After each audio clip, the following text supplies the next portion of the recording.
Vous savez quoi? Tout est dans le titre. Alors sans plus attendre, c'est parti, 10 astuces pour travailler plus rapidement et simplement dans Premiere Pro. Lorsque vous avez fini un montage un peu complexe, vous allez vous retrouver avec une multitude d'éléments inutiles dans votre séquence et ça devient très vite un gros bazar. Mais vous pouvez utiliser la fonction simplifier votre séquence qui va vous permettre de supprimer les espaces verticaux, les éléments inutilisés, les éléments hors ligne, les marqueurs, les éléments avec un libellé, etc. Premiere va créer une nouvelle séquence en prenant en compte vos paramètres et vous allez vous retrouver avec une séquence épurée de tout élément superflu. De quoi y voir plus clair. Si je vous donne un exemple d'application dans mon workflow de production, on s'en sert notamment pour nettoyer nos séquences avant de les envoyer au mixage et à l'étalonnage. Et ça nous permet de préparer nos séquences beaucoup plus rapidement. Au bout d'un certain temps sur un projet, vous allez avoir beaucoup d'éléments et certains éléments qui ne vous servent plus, ou alors vous avez importé des éléments d'un autre projet qui ont la même source, mais du coup vous allez vous retrouver avec 2 fois l'élément dans votre panneau de projet. Alors un peu comme la simplification de séquence, vous allez pouvoir supprimer les éléments inutilisés pour alléger votre projet Premiere Pro. En plus de ça, j'aime bien enchaîner avec un consolider les doublons, ce qui me permet de réduire au maximum la quantité d'éléments que je vais avoir dans mon panneau de projet et n'avoir uniquement que la matière utile. Parce qu'y voir plus clair dans votre panneau de projet, ça va vous faire gagner beaucoup de temps quand vous cherchez vos ressources. Tiens, en parlant de recherche, je suis presque sûr que vous ne connaissez pas cette astuce-là, c'est les dossiers de recherche dans le panneau de projet. En cliquant sur cette petite icône ici, vous allez pouvoir demander à Premiere de rassembler dans un dossier tous les éléments qui correspondent à certains paramètres. Par exemple, ça nous arrive à tous de filmer avec des vitesses d'image différentes, du 25, du 50, du 100p par exemple.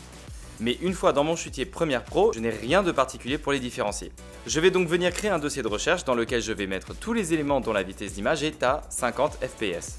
En un clic, Premiere trouve et rassemble tous les éléments qui y correspondent et je peux maintenant leur appliquer un libellé spécifique rapidement mais aussi conserver ce dossier pour venir rapidement chercher ce type d'éléments. Vous pouvez affiner votre recherche avec des filtres croisés, ce qui va vous permettre de retrouver les éléments que vous cherchez encore plus vite.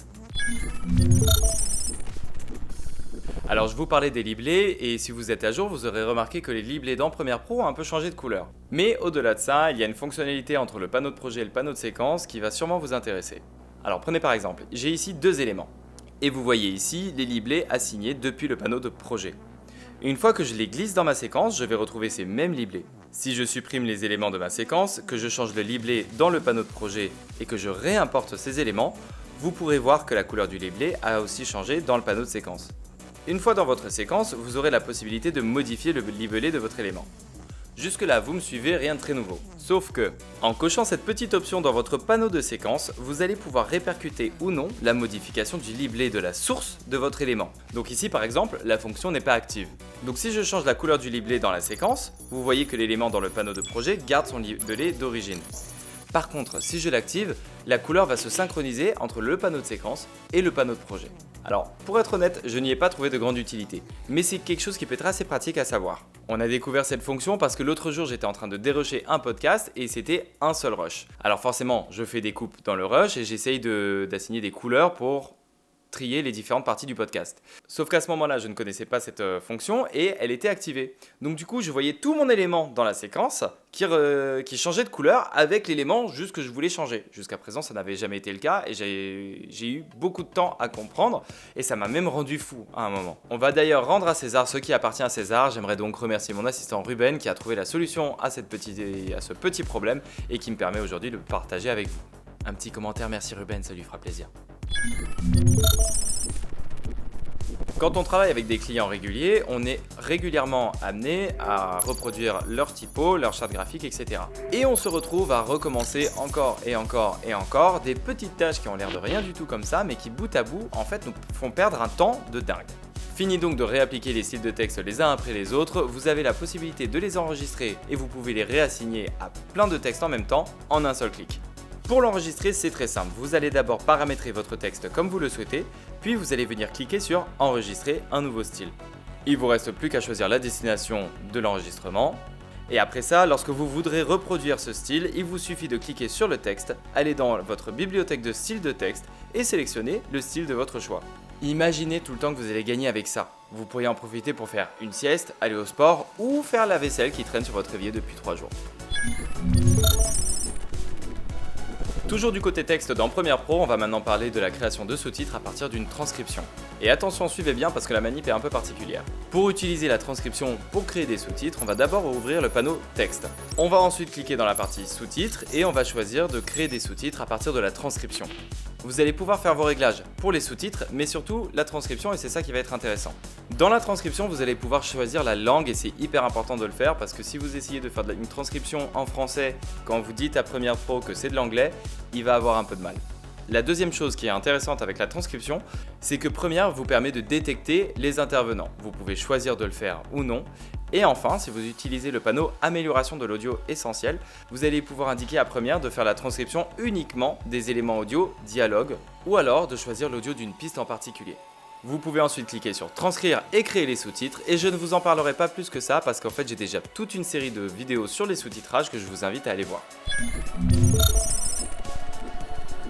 Une des raisons pour lesquelles j'adore Premiere Pro, c'est qu'on a à disposition toute une gamme d'effets qui nous permet d'aller plus loin dans notre montage. Et parfois, on tombe sur ce réglage parfait, donc du coup on a envie de le réutiliser, mais à chaque fois de devoir reparamétrer un ou plusieurs effets, ça devient très vite chronophage. Du coup, vous avez la possibilité d'enregistrer vos réglages comme des préconfigurations et que vous pouvez importer directement sur vos éléments. Pour le faire, c'est très simple, on va sélectionner les effets déjà paramétrés qu'on veut sauvegarder, clic droit, enregistrer une préconfiguration, vous pouvez la renommer et cliquer sur OK pour confirmer. Vous pourrez par la suite retrouver votre préconfiguration dans le dossier préconfiguration du panneau d'effets dans Premiere Pro. Vous pouvez d'ailleurs créer un dossier dans le panneau d'effets pour y glisser vos effets favoris et les retrouver en quelques clics. Si comme moi vous travaillez dans l'univers du backshot ou d'une image très méticuleuse, il va vous arriver de vous battre avec une poussière ou un cheveu sur votre image. Et plutôt que de le passer dans After Effects, de traquer le mouvement, d'effacer la poussière, etc., il y a un effet médiane dans Premiere Pro qui va vous permettre d'effacer des poussières et des petits défauts assez rapidement et simplement. Je vais vous prendre comme exemple une des campagnes de cosmétiques qu'on a récemment terminées. Sur ce plan, je vais appliquer l'effet médiane et on va monter le rayon jusqu'à ce que notre poussière disparaisse. Le seul petit souci maintenant, c'est qu'on se retrouve avec cet effet sur toute l'image, ce qui peut parfois donner un rendu qu'on ne cherche pas spécialement. Alors pour régler ça, on va simplement créer un masque sur l'effet afin de le contenir uniquement dans la zone où on veut faire disparaître la poussière. A vous ensuite de trouver le bon équilibre pour obtenir une image plus lisse et plus propre, mais on s'épargne déjà tout un workflow plus complexe dans After Effects. Il y a quelques années, dans les Premiere Pro Basics, on avait parlé des raccourcis clavier et on va en remettre une couche parce que connaître son clavier et bien connaître ses raccourcis, c'est essentiel pour pouvoir travailler rapidement, efficacement. Un clavier bien paramétré vous fera gagner énormément de temps sur certaines tâches de montage, comme raccorder au point précédent ou au point suivant, dupliquer, modifier la vitesse, etc. Dans le panneau des raccourcis clavier, vous allez pouvoir trouver une action et lui définir un raccourci. Ou effectuer une association de touches et Premiere vous indiquera l'action qui est reliée. Certains raccourcis clavier peuvent avoir plusieurs fonctions différentes en fonction du panneau dans lequel vous vous trouvez. Cette dernière astuce est arrivée avec la dernière mise à jour de Premiere Pro et je pense que c'est une de mes préférées. Vous pouvez maintenant utiliser votre molette pour zoomer dans la fenêtre de prévisualisation de Premiere Pro. Si c'est quelque chose dont on avait l'habitude dans Photoshop et After Effects, on se rend très vite compte que ça n'était pas disponible dans Premiere Pro parce qu'on le fait un peu par réflexe et ça ne marchait pas. Et ben maintenant, oui! On peut donc zoomer dans l'image afin d'affiner un détail, un cadrage, un placement de texte, etc. Et juste comme ça. Pour retrouver la vidéo automatiquement ajustée à la fenêtre, vous pouvez soit cliquer ici pour sélectionner Ajuster, soit définir un raccourci pour cette fonction dans le panneau de gestion des raccourcis. Vous allez chercher la fonction Zoom pour ajuster sur le moniteur et y définir une touche. Bon alors, de toutes ces astuces, lesquelles vous connaissiez pas et lesquelles sont vos préférées? Personnellement, et vous commencez à me connaître, moi je préfère celles qui me permettent de mieux organiser mon projet et d'y voir plus clair. Je vous invite à me répondre en commentaire et à me partager les vôtres. Je vous vois dans la prochaine vidéo, mais en attendant on se retrouve sur Instagram où vous pourrez découvrir d'autres astuces de production et de post-production, mais aussi découvrir mes autres projets. Allez, ciao!